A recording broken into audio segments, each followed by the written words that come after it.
he goes in a straight line.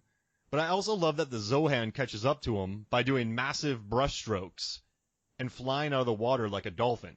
And then eventually he catches the jet ski with John Turturro screaming, punches the back of the jet ski, and then John Turturro flies a good 30 feet in the air off of the jet ski.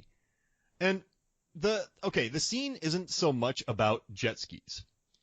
But I gotta tell you, my biggest annoyance with jet ski action scenes is when the people think they're really cool on the jet skis.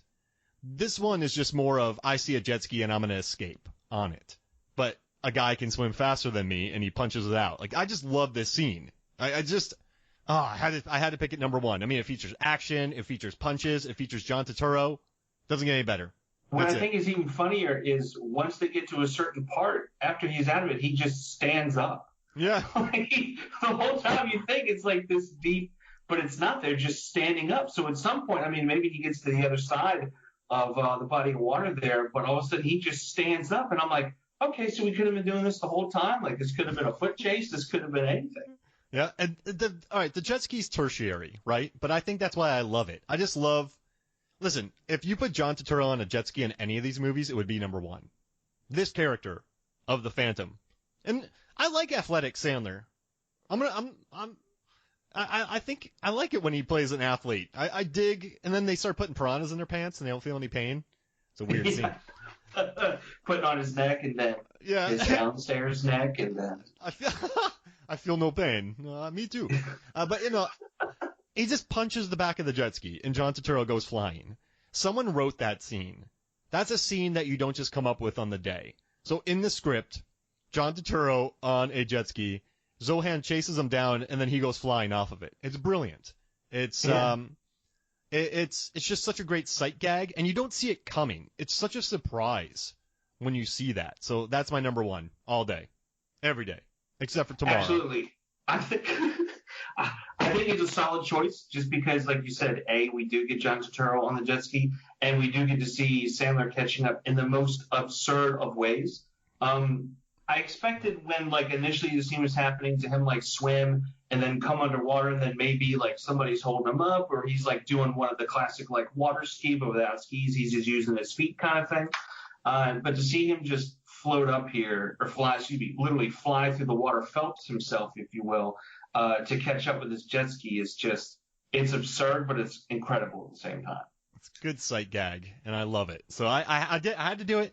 It's not a winner. Hard Rain, you won it with Hard Rain. Whenever I bring up jet ski action scenes, people go Hard Rain.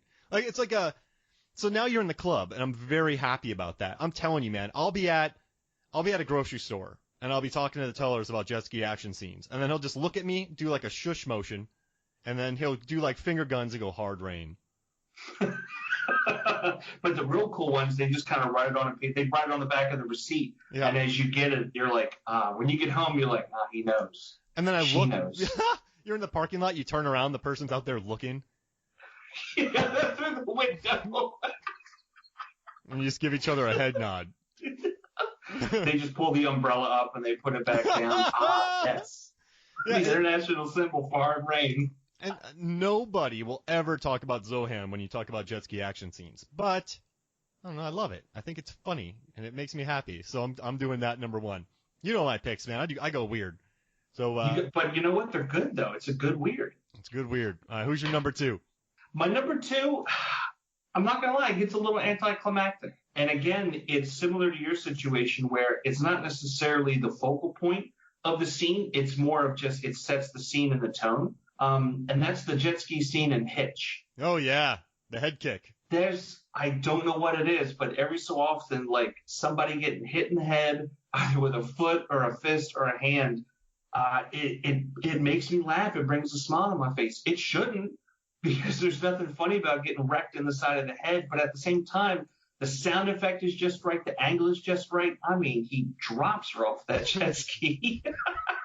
And it's so comical, too. It goes like thunk, and then Eva Mendes gets stars over her head, and then she falls off. And then getting up. Yeah, it's the whole process that works. And the thing, too, is growing up, I was fortunate enough to have jet skis because my parents live on the water. And the scene where they're kind of floating around like that while somebody's trying to get their jet ski started, that's painfully real. That's happened a lot of times with like me and friends that have gone out, and it's like you got to figure out how it's working. So the meandering and floating around or pulling somebody close to you, like it's memories of home. It's nostalgia. It's you know what I mean? It's a trip down memory lane for me.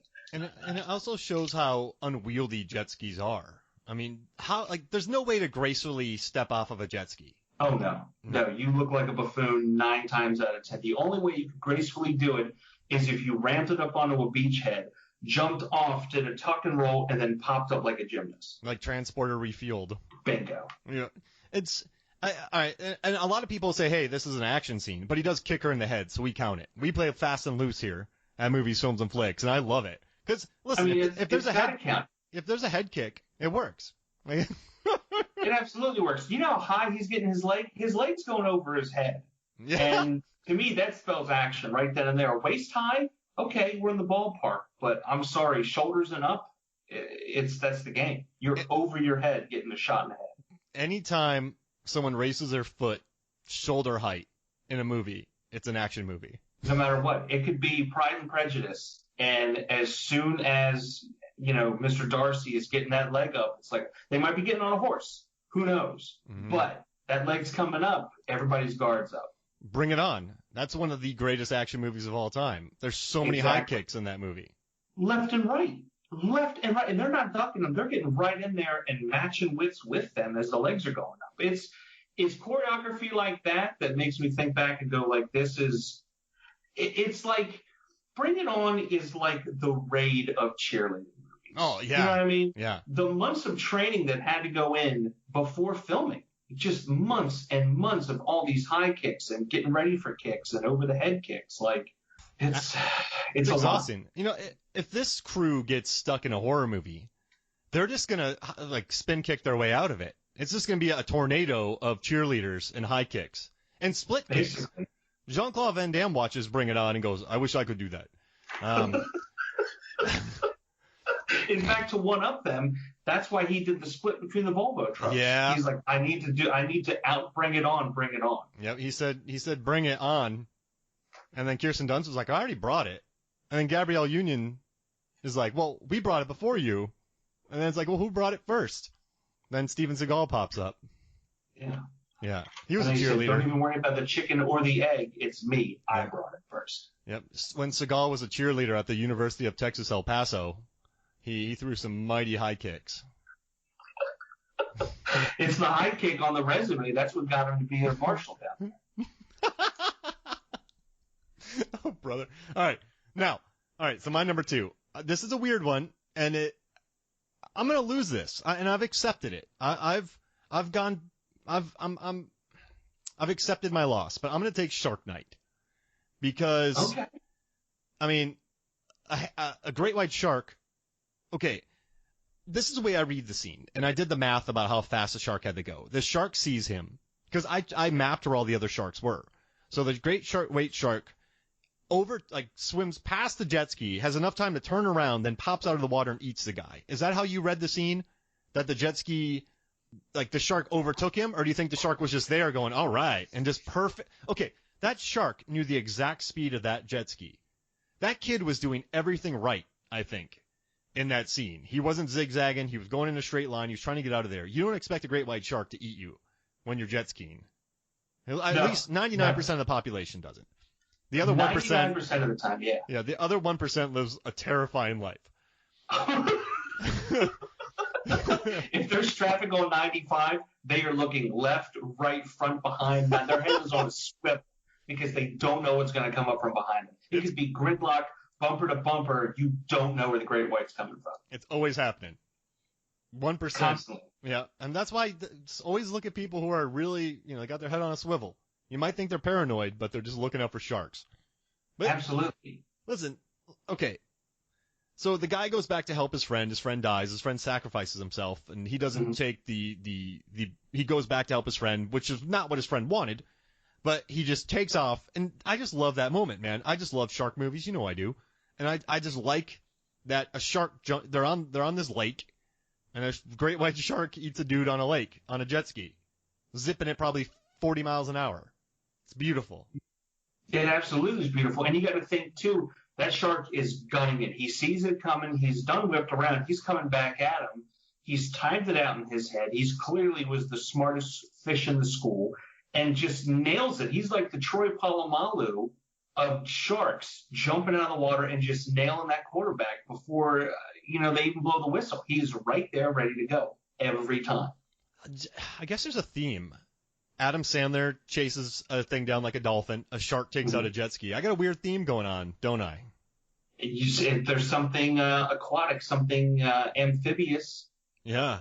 To an extent. This is where my headspace is at. But I'm happy. I'm sticking with it. I'm sticking with my Shark Night pick. So that's my number 2. Stick with it. That's a solid pick. What's your 3?